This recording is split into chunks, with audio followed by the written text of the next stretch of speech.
Welcome into a brand new episode of the Whole Story Podcast. On today's episode, Buster Olney, ESPN Baseball Tonight analyst and columnist of ESPN. Buster, thank you so much for joining this podcast today. It's certainly uncharted waters for us sports fans and, of course, in this industry. What's the last, I would say, 2-3 months been like for you?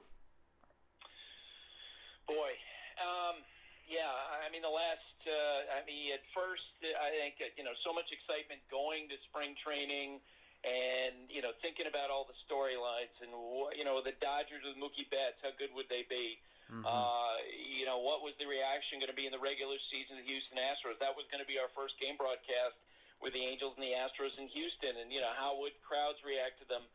And then now in this unprecedented situation, and when I share text with front office executives, with players, everyone just talks about how strange it all is. And I find myself actually when a lot of friends ask me, or some players will reach out and say, when do you think we're going to restart? And I almost refer to them to the national news. I'm like, because those are decisions that are basically going to be made at the state and federal level, which is so unusual in my time covering baseball. The only other time that we had it like that was right after 9/11. Mm-hmm.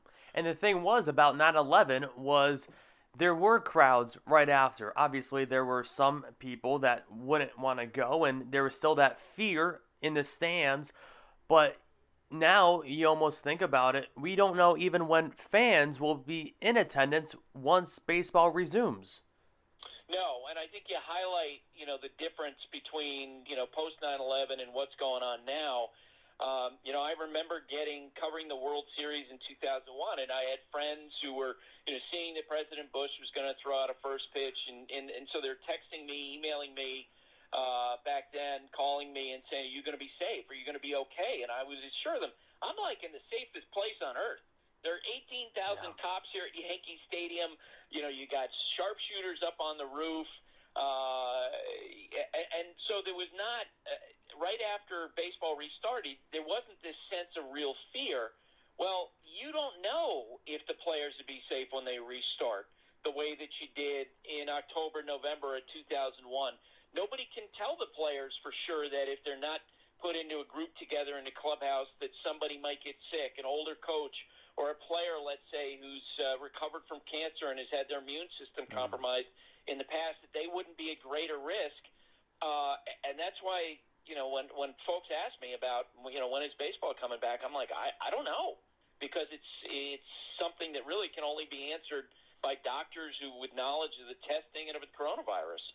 Now, Buster, before we get into your career, I have to ask a follow-up question, because if someone is listening to this podcast, I think they would want to know what your opinion and what the likelihood of, there's a couple different plans, and obviously not a lot of people know what will happen once baseball does resume and what it looks like, what the landscape is going to look like. There's a lot of rumors going around and potential plans.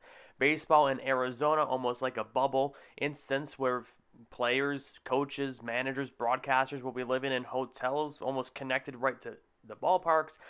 And Dr. Fauci said last week that that might be the only likelihood that would make the most sense for baseball to return in the immediate future. Will that almost make it okay for baseball to return, and will it could be successful? Boy, well, first off, we know this from the ratings that we saw on the Michael Jordan documentary, the ratings you're going to see from the NFL draft this week. People are starved for content. So whatever sport gets whatever product out there, people will watch, and it would be successful in that regard. But in terms of getting there, wow, just so many unanswered questions, so many hurdles. I think it's important that baseball and the Players Association continue to have these contingency plans, but there's just a lot of things that they have to address. I mentioned some of the science questions. What actually are the chances they could keep people healthy? Would they, potentially become a part of the problem rather than part of the solution if one or two people in the group of the bubble, so to speak, of 2,000 people got sick? Would that put people in that bubble more at risk? How many players would say, no, thank you, I'm not interested in that? How would the Players Association, Major League Baseball, handle the contract of the players who says, no, thank you? And I think this is a real X factor that is getting closer to manifesting, which is the poor relationship right now between Major League Baseball and the Players Association. Right now, there's an absolute need for collaboration and imagination and a sense of fairness.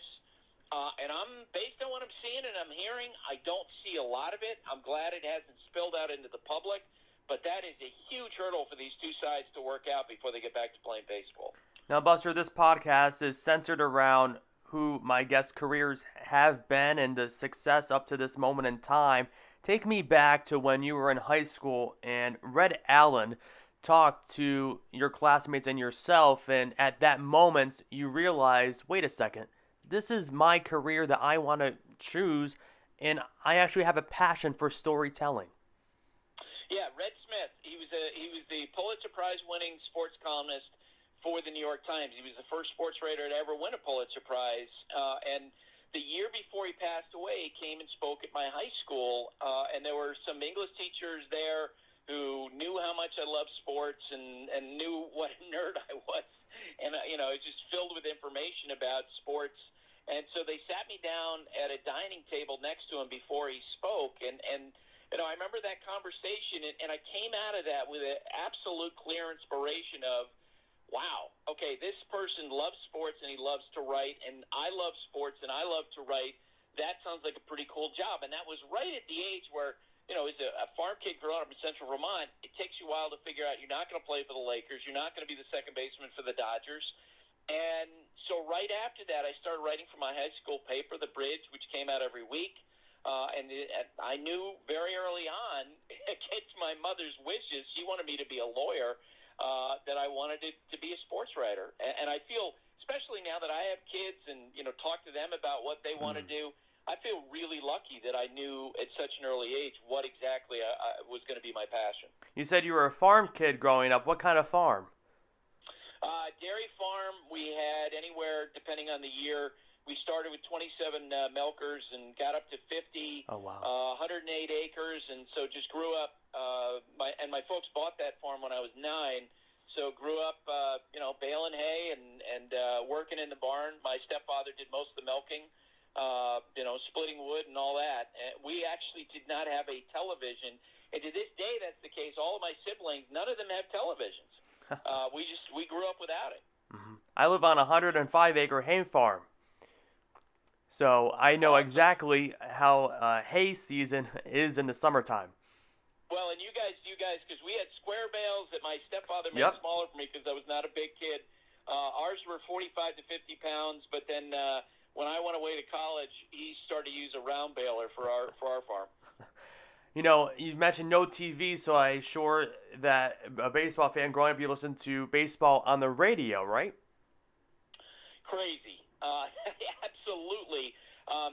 I mentioned, growing up as a Dodger fan, they're in Los Angeles, and so when they would come east, and I listened to radio at night, the signals would bounce from KDK in Pittsburgh or WCAU in Philadelphia or WLW in Cincinnati or KMOX in St. Louis.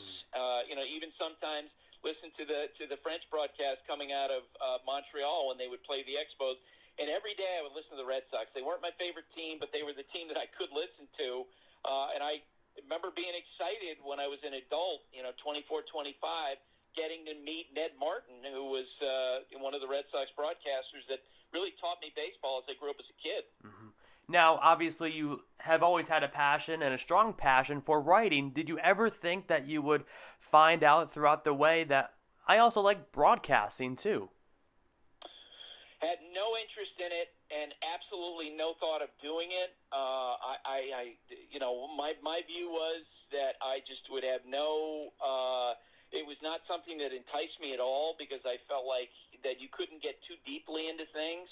And then as I got there, the New York Times went through some changes where I was before I jumped to ESPN, and it seemed like at that point a natural progression. I realized that the challenge of writing was exactly the same as the challenge on television, which is you trying to tell a story within certain parameters. You write a newspaper story that's usually 800 to 1,000 words, and on television it's trying to tell a story as effectively as you can from anywhere to 28 to 45 seconds. And I really enjoyed that framing it that way for myself and trying to get across as much information I can within that context. At what point, or I guess my question would be, what was the biggest challenge for you making that transition and learning the ropes on TV, because it's a completely different style than writing? 100%. And because I had no training in it. And I remember the first time I was asked to be on SportsCenter, and I was incredibly nervous. Heart rate was about 500. And the host of SportsCenter, anchor of SportsCenter that night, was Dan Patrick, who I had met before. So I was intimidated by him, nervous about being around him, nervous about being on television, nervous about all the cameras, and I completely blew it. And I walked off. Chuck Solituro, who's one of the editors at ESPN, greeted me because he knew I was going to feel badly about how terribly I did. And he said, "Don't worry about it. You'll figure out the TV stuff." And he said, "We got your free information." And he was right. Eventually your heart rate does go down and you get more comfortable being on air. And you eventually figure out some things. But it was a huge challenge because, I had absolutely no training in it before I got into it. Looking back at it now, Buster, how important is, I think a lot of people that are trying to get into this industry and learn the ropes don't realize that you have to be a good writer to be good at being on TV. How important is that to you now? Huge. And I get asked when I do stuff with journalism students in college and high school, I get asked the question about, what should I do? And I tell them, write as much as you possibly can. Even if you already know that you're going to be a broadcaster, you got to write as much as you possibly can, because you want to learn the ability to convey a story and to get to it, using the proper verbs, using the right language, feeling the rhythm of it as you go. And I tell them all the time that some of the best writers that ESPN has had are the anchors. Anybody who, and I didn't know Stuart Scott that well personally. I was on a few shows with him, but everyone talks about what a phenomenal writer he was. Obviously, Keith Olbermann, Dan Patrick, phenomenal writers. That clearly, to me, is a path that, or it's an essential skill for anyone who wants to take that path. Anytime I talk with writers or just listen to them speak, they always say how much they have a love and an interest in learning new words, and also just an absorbent amount of love for them. How would you define your love for simply words? Yeah, and I was lucky that my mom, she was a writer, and while she didn't like baseball at all, she didn't like sports, she was someone who I had a relationship with in terms of my writing, where from the time I was in 7th or 8th grade, when I wrote something, I remember her saying to me, well, do you want me to just tell you it's good, or do you want me to help you? And right away, I was able to use her brain and to learn from her about sentences and sentence structure. And it's interesting because as time went on and I got older, she became like the type of person that I tried to write for, because I could, speak geek and baseball statistics and nerd stuff, and I could always connect with people who like that stuff. But my challenge was to try to generate stories that would interest someone like my mom, who didn't have an interest in sports, but she liked the human interest stories, and she liked to learn about people. And so if I were to write, when I was at the New York Times about Roger Clemens, and I were to have a story filled with the number of strikeouts he has, Cy Young awards, those would be the type of things that would make my mom's eyes glaze over. But if I, wrote stories about how before every time he pitched, Roger used to have all the hair on his body removed, like every bit of every hair on his body removed, and he would cover his entire body with a heat balm. That was, the antiseptic smell was so powerful that Jeter at shortstop and Tino Martinez at first, they could smell it from their positions. That's how much heat balm he wore on the days that he pitched. That would be the type of story that would make my mom laugh and that she would have interest in. Do you feel like you take that same kind of mindset when you're broadcasting as well and telling a story on TV, finding someone that you can relate to when you're looking into a camera? No doubt about it. It's the reason why I've done a lot of E60 stories. I love doing those stories because you can go deep into it. with a background. But a lot of times when I, do my sideline work on Sunday Night Baseball, trying to go beyond what the statistics show and, tell you about, Mookie Betts and the cool things he does in the clubhouse, or Mike Trout, and how competitive he is, but also how much support and he's been shaped by his great, phenomenal relationship that he has with his parents. Absolutely. You try to get into that. And that's what I mentioned before about, if you're writing a newspaper article, you can do that in 800 to 1,000 words. If you're talking about it on television, you have to be able to tell it, learn how to tell it in a way where you can do it effectively in 28 to 45 seconds, maybe as long as a minute if you're doing something during the course of a game. But you don't have a lot of time, and you have to learn the ability to do that. Well, sir, I think one of the most overused words that people use is shocked. But when was the last time you were shocked covering baseball?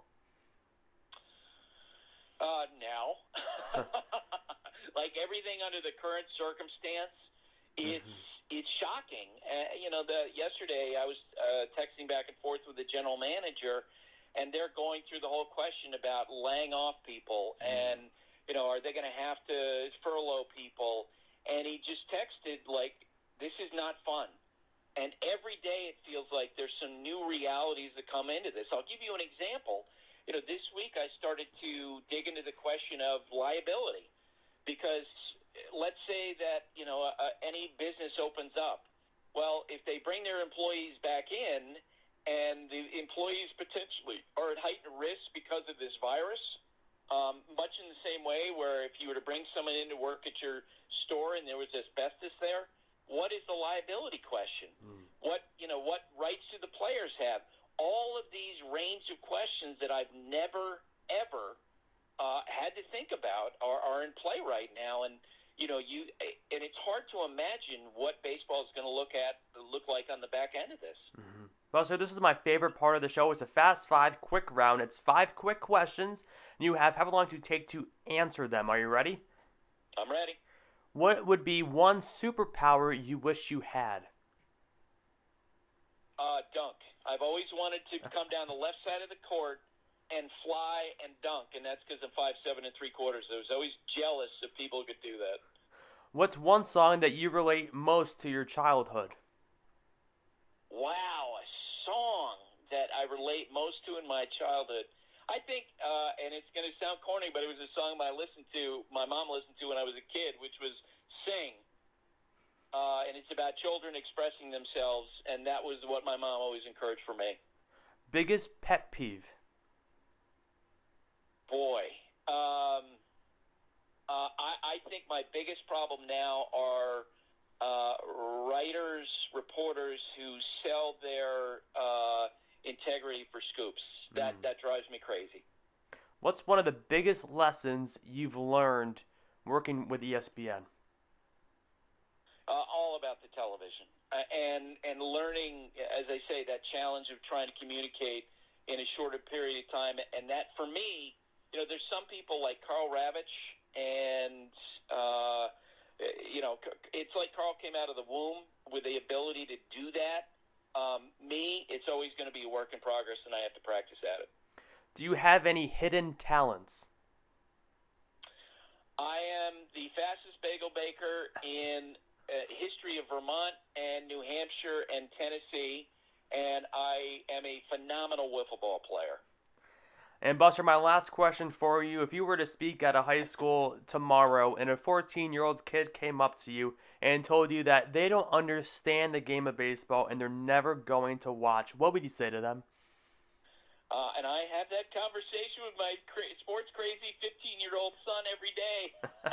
I ask him, I've been asking him, what would you like to see in the game more, or what would you like to see more of in baseball?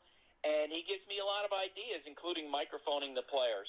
So in some respects, given where we are, and given the fact that my son's generation is the target audience, I think that I could learn more from him than he could learn from me about baseball. Well, Buster, thanks so much for taking the time to do this podcast this morning. Where can everyone follow you on social media and read your work with ESPN? It's at Buster_ESPN. And, I do a daily podcast, the Baseball Tonight podcast. We've been doing a lot of storytelling this spring, talking with Hall of Famers, talking with general managers, talking with managers and players, rather than digging sort of the nitty-gritty day-to-day with everything going on with the coronavirus. We're having a blast doing it.